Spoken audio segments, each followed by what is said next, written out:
好，我是陪你小麦，欢迎回到我频道。没错，我现在人就在力宝赛车场，我又来了。但是呢，这次不一样是之前嘛，我都是跑重机，然后下赛道，有去过就是小力宝跟大力宝。但是这一次呢，我已经入坑这个4人界，所以呢，我现在开我那个 BMW130好一阵子了嘛，因为是手排车。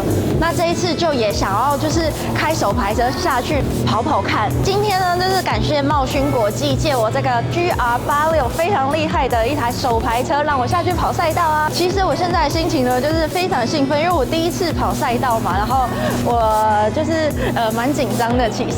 不过呢，今天来力宝的时候，刚好看到一凡他们在试车，试一台超级无敌帅的方程式。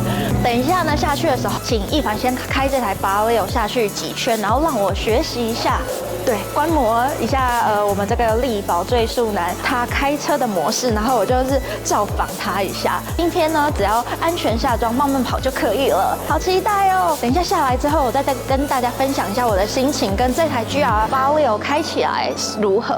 因为手排嘛，其实我还是有点紧张，就是我希望等一下的那种进退档啊都可以很顺利。那我也会架室内画面跟室外画面给大家参考。在来力宝赛道之前，其实上个礼拜有开这台86去跑了一下山路，然后因为有改过嘛，就是为了我们之后要下这个拉力赛，3月多的时候会去参加一个拉力比赛，会做副驾，然后当黄勋的领航员，到时候就给他指路。然后这次下赛道呢，就是谢谢这个茂勋车业的老板黄勋借我车，他也是我这个赛车的 partner 这样子。我们到时候会一起去跑拉力赛。然后你真的胆子很大，竟然找我当你的副驾。没有啊，你就敢去，我就一起吧。对，我的生命就交在他手上，所以我觉得就交给你了。安全第一。对啊，对啊。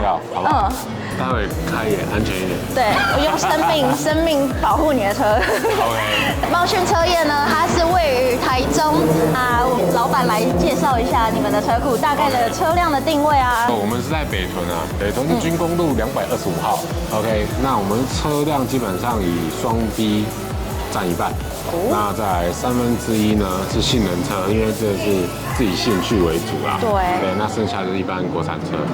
对啊，因为老板自己也常常在跑比赛，然后我看他上次也是报了还蛮多奖杯的吧，那个车行也是放了蛮多的奖杯在那的。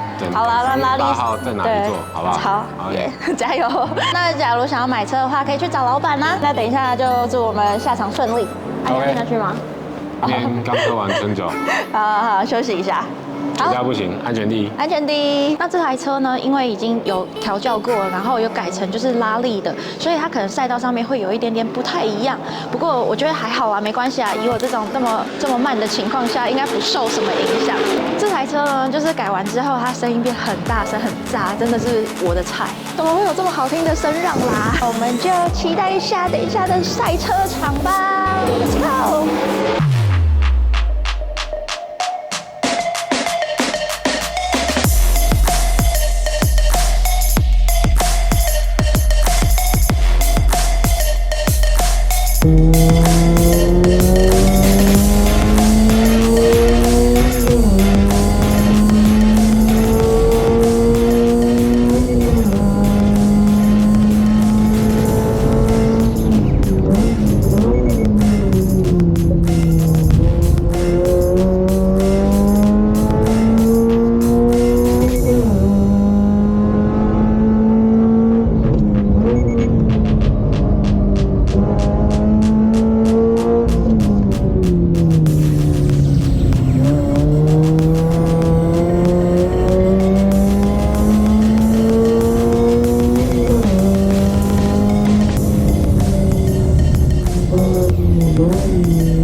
节了。然后因为前面的话就是一凡他有带我跑个2-3圈这样子。那你觉得这个 GR86开起来怎么样？觉得其实因为你们改完之后，跟原厂当然调性不太一样，那当然动力有升级，可是我觉得毕竟 GR86这颗新引擎它都很吃低扭力。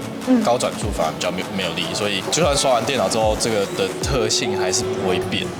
所以我们反而就是提早升档会比较好，不然一开始出去的时候晚升档其实都会拉不太上去，速度上不来。反而早一点升档会比较好，是不是？不然其实车的整体调性是还 OK，就是因为避震器可能比较高一点，然后比较弹跳一点，所以有时候上路岩石啊或什么弹跳下来比较骑不住，不然其他来说其实是 OK 的，对吧？那你过去开86的时候，喜欢这台车开起来的驾驶感吗？我觉得其实还可以啦，就是以对入门的人来说，是蛮有乐趣的，因为毕竟前置后驱嘛，那它的动态平衡性上多少可以用后驱的方式去弥补，特别是他们现在新的这颗引擎，那在低扭力的转速会比较有力一点，所以出弯要做侧滑的动作，或者说你要让车尾去摆动会比较简单一点，所以对一般人来说会比较有乐趣。不过当然相对危险性也稍微高一点点，对新手来说。可是其实对啊，可是其实你们胎用的不错的话，其实是就不太会，它就一点点而已，然后就可以继续。刚刚一凡带我跑的时候啊，因为它那个速度感真的很快，我就会觉得哇，原来 GR86可以这么开这样。然后换我的时候，我下去开就第一圈有滑了一下，那可能是。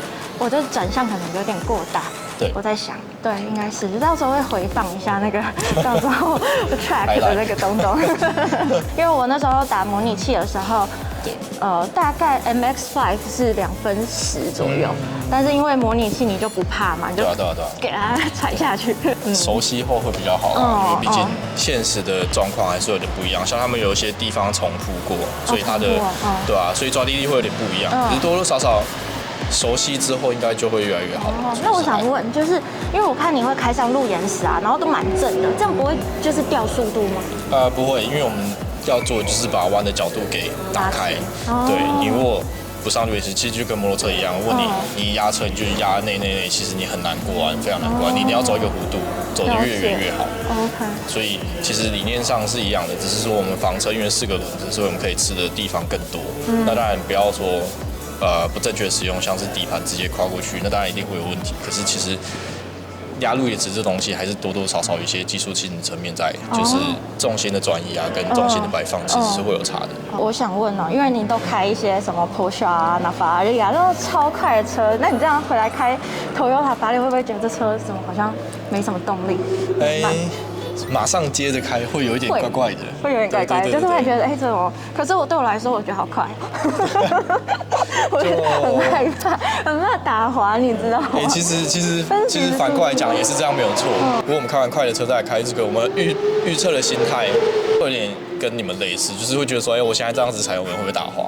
可是其实它完全不会，所以还是需要大概几个弯去调整那个心态，然后发现好啊，还好，还慢慢的，然后后来就会觉得说，速度其实不快，对，不然一开始其实都是会以比较担心的角度。那反过来呢？就是开Toyota 86，然后突然买了一台车去开法拉利，是很容易滑掉，对，因为大家就会习惯那个踩油门的力道，然后就是其实那种快车的话更容易滑吧？对啊，其实就是会有反差的效果。所以大家还是要注意，不要换了新车，还是要慢慢的熟悉，慢慢来。因为我就是偏一个保守的人，所以我都是从慢到快，我不太会一开始就想要冲。对，我觉得宁可多花一点时间。